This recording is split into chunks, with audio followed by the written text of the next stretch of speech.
Hi, I'm a member of the Zeitgeist movement and I pin up flyers to spread awareness. Once I found one of my flyers covered in graffiti, which you can see.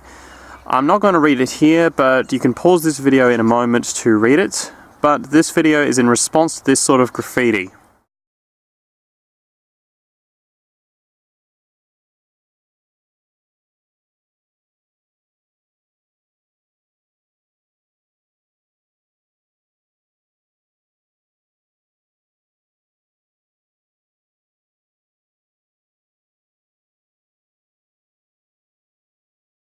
On the subject of trading, I want to mention two statements that I really dislike. Money is obsolete. It is no longer relevant. This statement is only valid when referring to automation. At no point in history has trading or money been a valid practice, as this video will explain. So this statement is slightly misleading. The second statement is a lot more infuriating to me. The Federal Reserve and fiat currency is corrupt, but if we go back to honest barter and trading, society will be so much better. This is what I'd call delusional. The objective of this video is to explain how. First, a quote. Competition is dangerous, socially offensive, considered right and normal because you are brought up to that value system. When people dismiss the Zeitgeist movement, Venus Project concept, a global, open-source, sharing-based society, they say, something like this would only work on a small scale, as well as science is communism.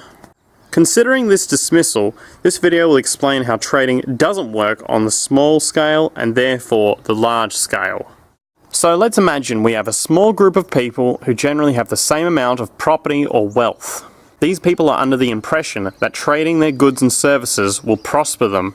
An advocate of trading might say, humans have always traded, always have, always will. So as they begin trading, we ask them what they think about this mode of social operation. And they say, I simply buy and sell to get my needs met, food, water, so I can live comfortably. This might be the general kind of answer that we get.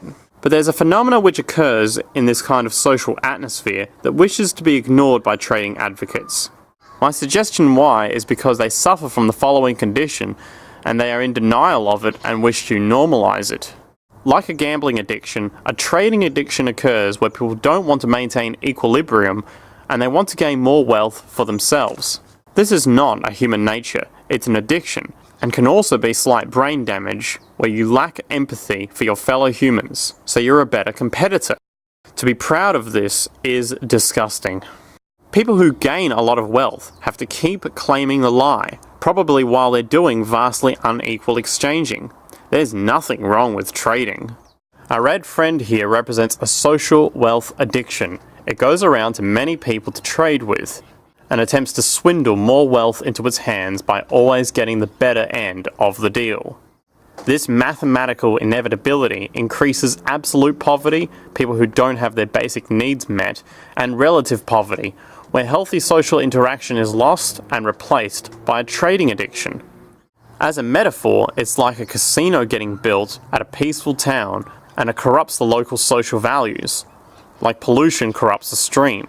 It's all been arranged just for us to get your money. In a cry of mental illness, with public health at an abysmal level, the people irrationally chant, there's nothing wrong with trading. Yeah, sure. The science is in.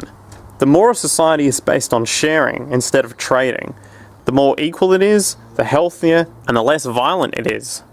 This is not communist propaganda, it is the scientific reality. The skeptics are still welcome to keep saying that science is communism or Zeitgeist is a cult, but to me, that's a sign of automatic shallow responses designed to religiously defend the status quo.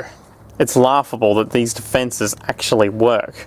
Anyway, please visit my Facebook to check out more of the activism I've done, and I hope you join the movement.